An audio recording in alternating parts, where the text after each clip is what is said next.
Hey, this is Zachlog the Great. There will never be an atheist morality. Wow, a cold open to a hot take. This means that it must be a response video. And while I agree that will that technically there will not be an atheist morality, that I have a feeling that we're going to differ on some of the finer points of the issue. Now, perhaps the term you're looking for might be, a secular morality or a humanist morality. And but let's get further into this before we let's continue on. Now, before I go further, I must clarify what I am not saying. I am not saying that atheists are necessarily immoral, or more so than any random religious person. An atheist society, well, that I have serious doubts about. The historical record is not good. And no one expects the Spanish Inquisition. No, seriously. You're kind of starting to. I mean, you're not quite at IMAX level projection right now, but you're at least on the big screen. Um, Perhaps you should look to see what your house is made of before you should start throwing stones. Yeah. Is not only is there not now a coherent atheist morality, there never will be. Atheists don't have a distinct moral code of their own, but generally borrow that of the religious society they come from, often filing off the bits they find personally inconvenient. And that's why I specified something like secular or humanist morality as opposed to atheist.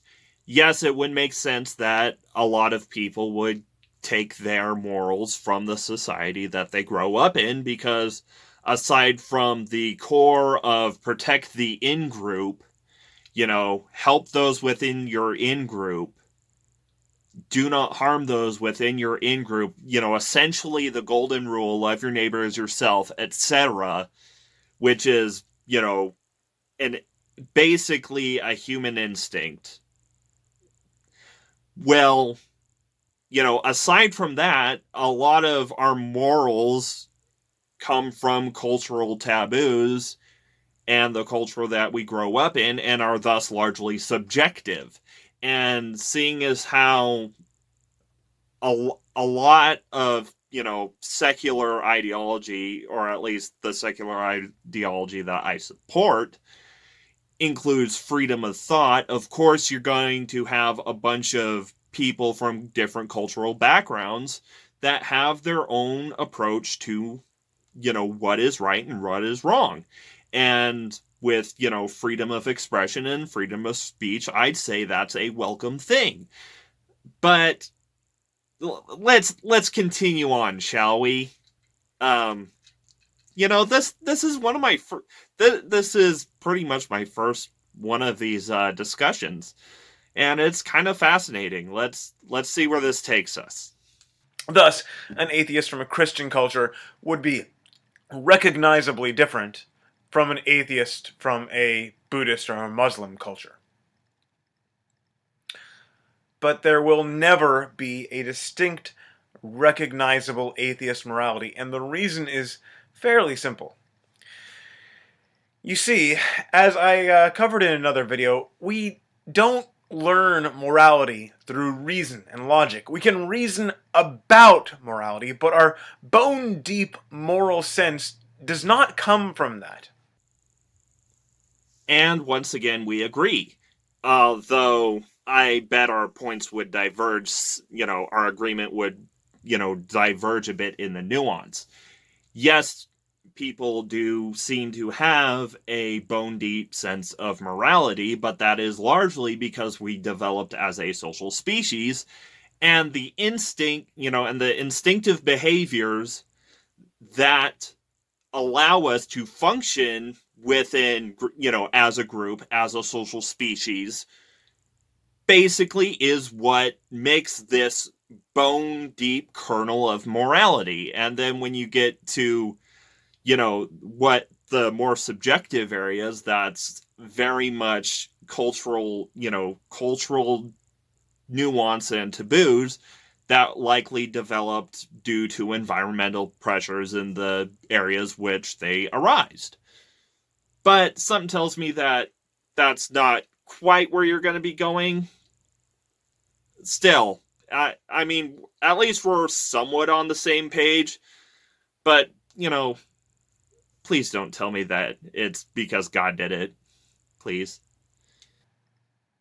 Think about it. If you have to reason a man to the conclusion that stealing someone else's property or assaulting an innocent is wrong, you've already lost. Morality has to be deeper than mere logic, or else it simply will not hold against the convenience of the moment.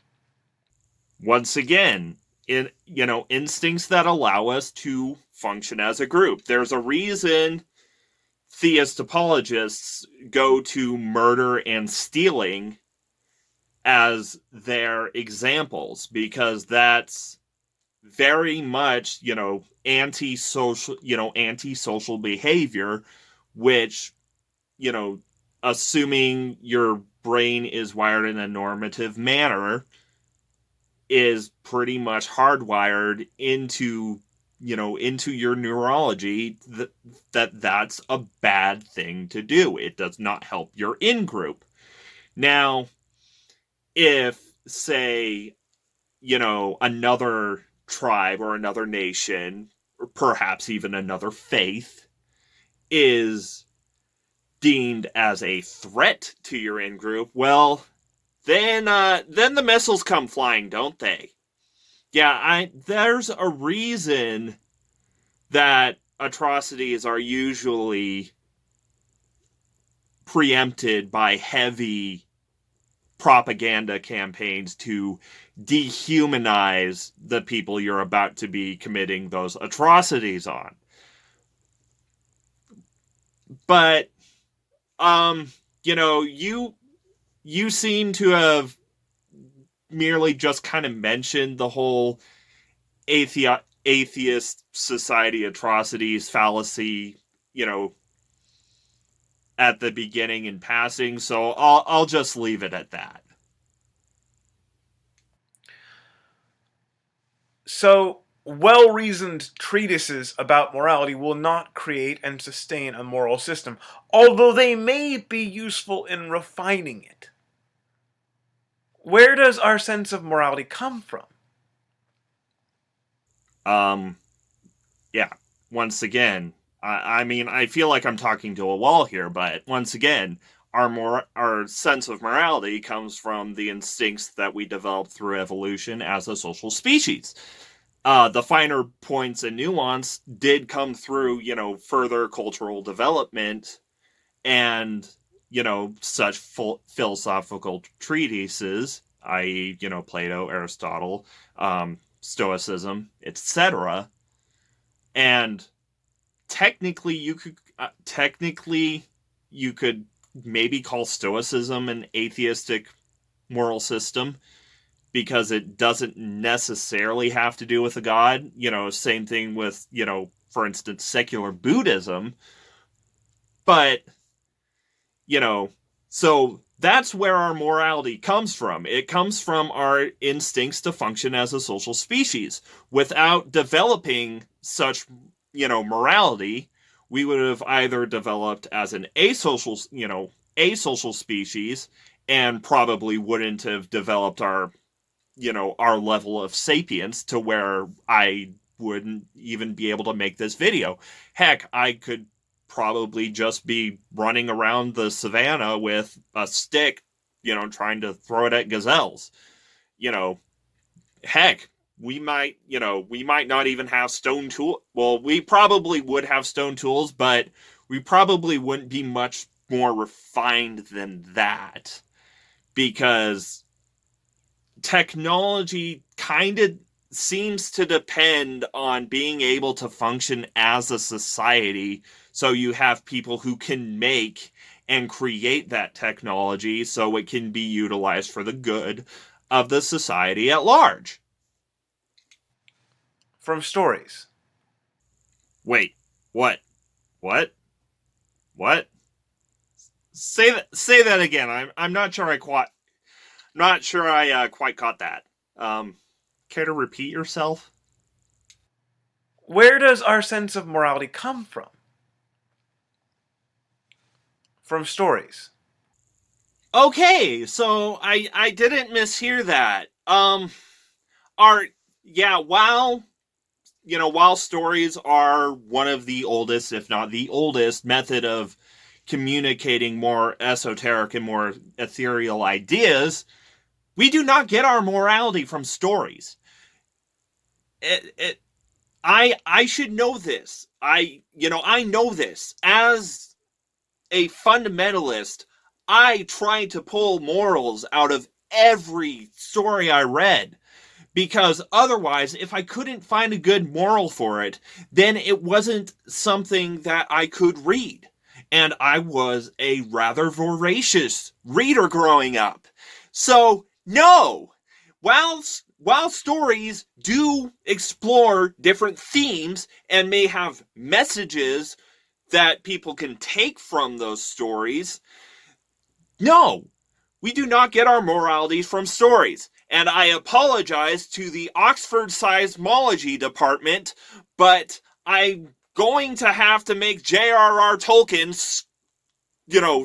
spin up a storm in his grave again. Everyone reads allegories into the Lord of the Rings because, it's a tale of good against evil. It's about industrialism and how evil it is and how we should live in a more natural society.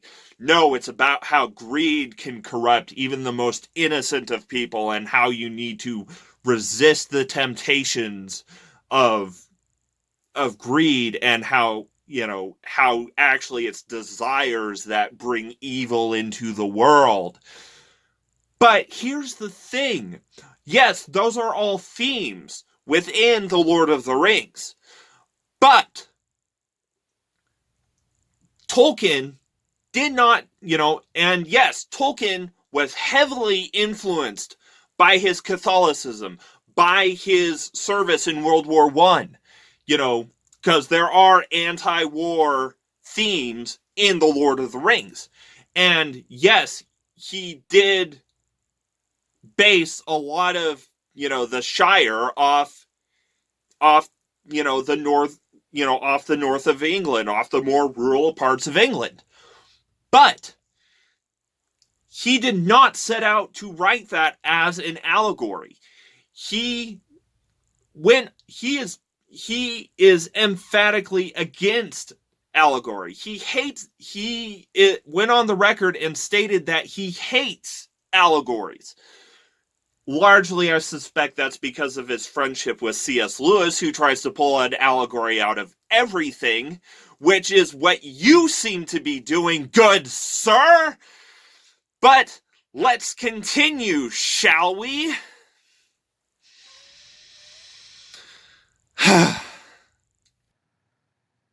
That's why a good story can move us so much, and that's why storytellers are the secret legislators of the world. C.S. Lewis said that imagination is the organ of meaning.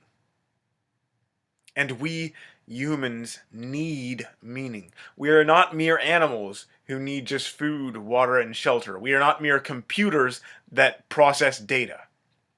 We need meaning, and this is especially true if we are to make moral decisions, doing the right thing even when it costs us.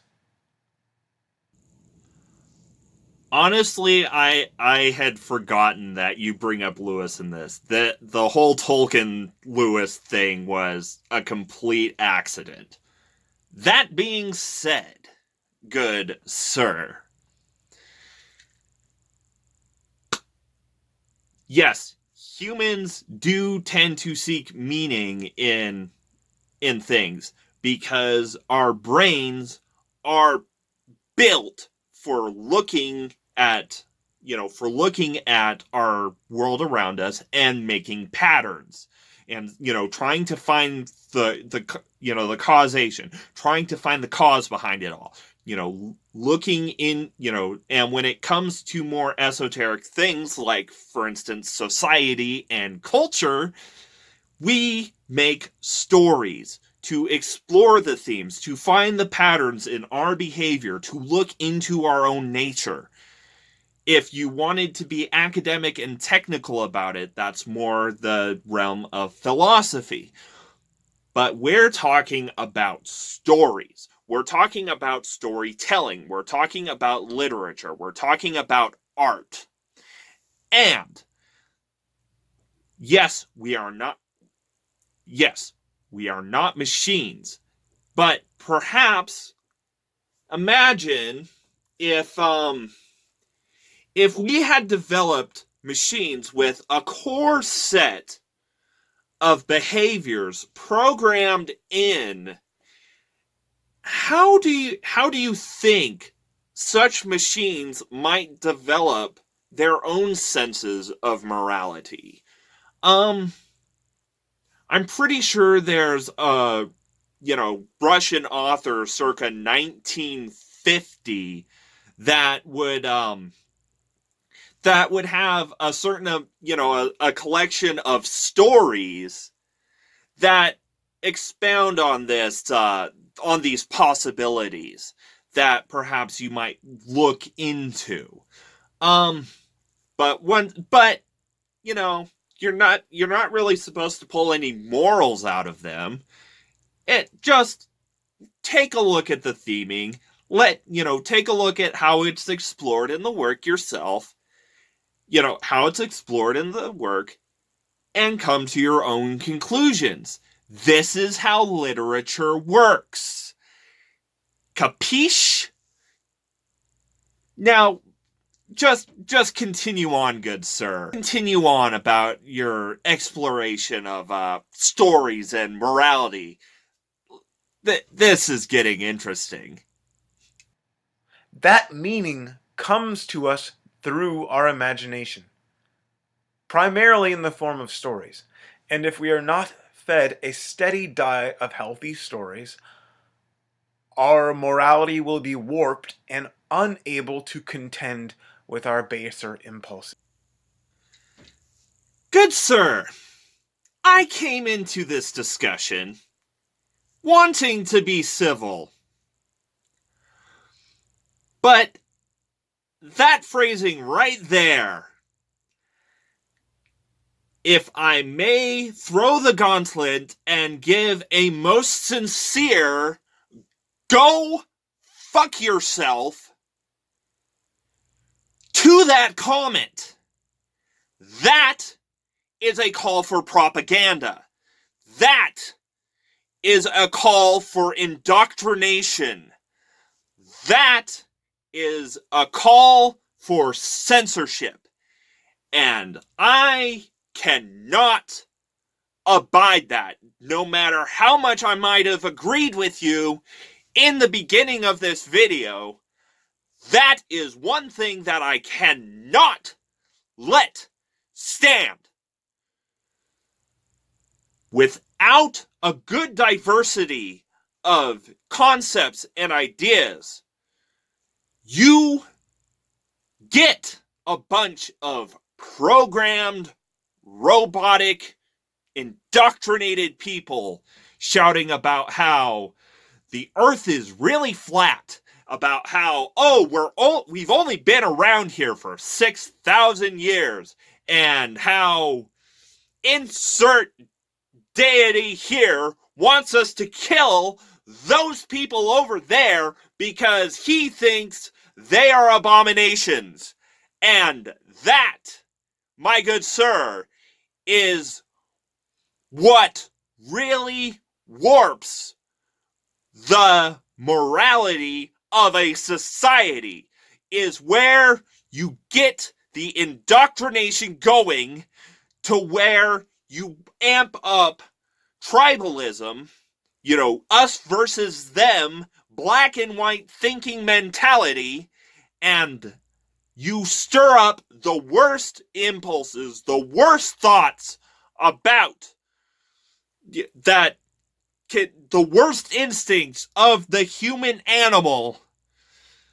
And that is where things go to shit. You are calling for everyone to just love Big Brother and go sit and watch their 2 minutes of hate. But we shall continue. Now, theoretically, atheists could deliberately create a set of stories to convey their moral code. They could collect and codify a set of such stories. Of course, if they were well-written stories, full of real humanity and not cheap propaganda. Oh. So, collecting stories together to explain your morality, you mean like the Bible? Now, once again, there are very good stories that you can take moral themes from. Like, for instance, Huckleberry Finn, with its anti-racist stance. However, that is a bit problematic to people because of our current, because of the way our morals have developed. Because we have expanded our sense, our definition of the in-group. But that bit about propaganda, like, for instance, perhaps a series of books about how everything in the culture is demonic, or maybe a mobile game that's teaching kids that young earth creationism is actually really a thing, and perhaps, who knows what else. A little bit of shovelware that Vagrant Sam is currently covering, and seriously, you should subscribe, at least if you're not already subscribed, and if you don't want to subscribe for the content as a whole, which you should subscribe for just that series at the very least. It's well worth a watch. But that's beside the point. Once again, you're talking about propaganda when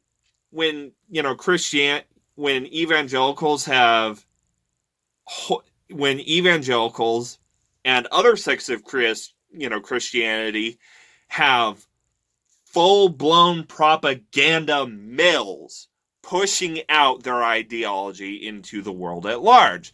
When you have things like Chick Tracts or Focus on the Family, which I will be covering eventually.